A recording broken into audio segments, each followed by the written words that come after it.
Ramazan, Ramazan, Ramazan ya Habib. Bismillahirrahmanirrahim. Elhamdülillahi Rabbil alemin. Ve salatu ve selamu ala Resulina Muhammed ve ala alihi ve sahbihi ecma'in. Amma ba'd.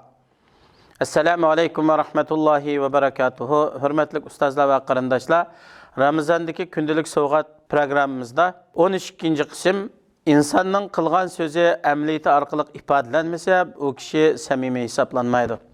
Allah subhanahu va taolo Qur'oni Karimda shunday deydi: A'udhu billahi mineşşeytanirracim.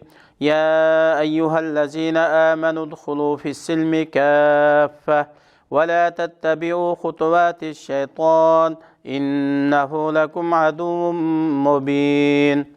Ayetning qisqacha tarjimasi: Ey mu'minlar, islom diniga butunlay kiringlar. Ya'ni islom dinining butun ahkomlariga bo'ysuninglar. Ba'zi ahkomlarga amal qilib, ba'zi ahkomlarni tark etmanglar. Şeytanning yo'llariga va ig'vosiga ergashmanglar. Şeytan sizlarga haqiqatan oshkora dushmandir. Alloh taologa rablik jihatda, payg'ambarimiz sallallohu alayhi va sallamga elchilik jihatda, islomga din jihatda rozi bo'lgan ey mu'minlar, islom shariatining barliq prinsiplariga to'liq bo'ysuninglar. Uningdan hech narsani tark qilmanglar. Şeytanning sizlarni chaqirayotgan gunoh ma'siyatdan iborat xato yo'llarga ergashmanglar. Haqiqatan şeytan sizlar uchun aniq dushmandir. Iningdan hazar qilinglar. Peygamberimiz sallallohu alayhi va sallam mundaq degan: kimki qarindoshi yo'q vaqtida uning haqqida xolis duo qilsa, uningga muvakkal bo'lgan farishta amin, sami uning o'xishi bo'lsin deydi. Hikoya. Bir qitimliq imtihonda mundaq savol chiqarilibdi. Barometr, ya'ni atmosfera besimini o'lchaydigan uskuna orqali egiz binoning egizligini qanday belgilaymiz? To'g'ri javob: yer yuziga bo'lgan atmosfera besimi bilan egiz binoning ustiga bo'lgan atmosfera besimini silishtirish orqali belgilaymiz. Bu savolga berilgan javoblarning biri fizika o'qituvchisini ochiqlantirib qo'ydi. O'qituvchi ochiqida bu o'quvchining boshqa savollarga bergan javoblarini o'qimasdan uni imtihondan o'tkazmaslikni qaror qildi. U o'quvchi mundaq javob bergan edi: Bisimni o'lchash uskunasini uzun bir ag'amchiga bog'lab, arg'amchini egiz binoning ustidan pastga sangiltib, barometr yerga yetgan vaqtida u ag'amchining uzunligini o'lchaymiz. Mushfanning o'qituvchisining buningga bak ochiq kelibdi. Chunki o'quvchi binoning egizligini barometr yoki fizika bilan hech aloqasi bo'lmagan ibtidoiy bir usul bilan o'lchagan. O'quvchining javobi %100 to'g'ri bo'lib, o'quvchiga zulm qilinganligi ta'kidlandi. Shuning bilan bu masalani bekitish uchun maxsus mutaxassislar tayinlandi. Oxirgi qarorda o'quvchining javobi %100 to'g'ri bo'lsa-mu, lekin uning javobi uning fizika darsini biladiganligini bildirmaydi. Shuning uchun o'quvchiga o'zining ilmiy saviyasini isbotlash uchun yana bir qitim fursat berish qaror qilindi. Ondan keyin o'quvchidan shu savolning o'zi og'zaki so'raldi. O'quvchi azroq o'ylanib, egiz binoni o'lchash haqida mening javoblarim ko'p.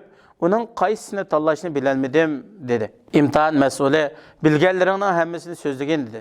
O'quvchi: birinchi, zaminning tortish kuchi qonuniyatini ishlatish orqali binoning egizligini bekitamiz. Ikkinchi, quyosh nur chaqgan, havo ochiq bo'lsa, barometrning soyasining uzunligini va egiz binoning soyasining uzunligini o'lchab, ikki egizlik bilan ikki soyaning o'rtasidagi nisbat qonuniyati orqali binoning egizligini bilamiz. Üçüncü, aqlimizni rahatlantirib, tiz hal qilmoqchi bo'lsak, binoning egizligini o'lchashning eng yaxshi yo'li u binoning amonlik saqlovchisiga agar sen menga bu binoning egizligining qanchalik ekanligini deb bersang, sana bu yangi barometrni sovg'at qilaman deyish. To'rtinchi, bu ishni biroz murakkab qilmoqchi bo'lsak, barometr ishlatish orqali yer yuziga bo'lgan atmosfera besimi bilan egiz binoning ustiga bo'lgan atmosfera besimi orasidagi farqning vasitasi orqali binoning egizligini hisoblaymiz debdi. İmtihon mas'uli o'quvchining fizika moddasiga bo'lgan tushunchasini bildiradigan mushu 4-savolning javobini kutib turgan ekan. Ammo o'quvchi bo'lsa, bu javobni chigik bo'lgan eng nachar javob deb qaraydi ekan. Chunki bu javob bo'lsa eng qiyin chigik javob ekan. Biz bu o'quvchining ismini deb aytaylik.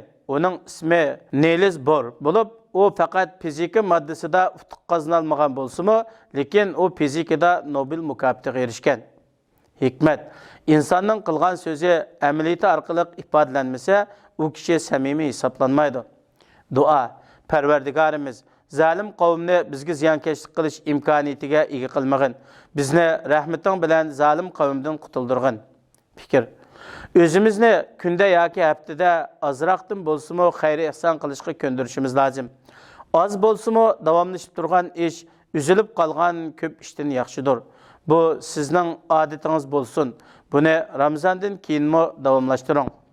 Rabbimiz Allah bizni har vaqt yaxshilikqa xayr ihson qiladigan, yaxshilik maydonlarida musobiqlashadigan taqvodor kishilarning qatoridan qilg'ayla. Amin. Assalomu alaykum va rahmatullohi va barakatuh. Ramazan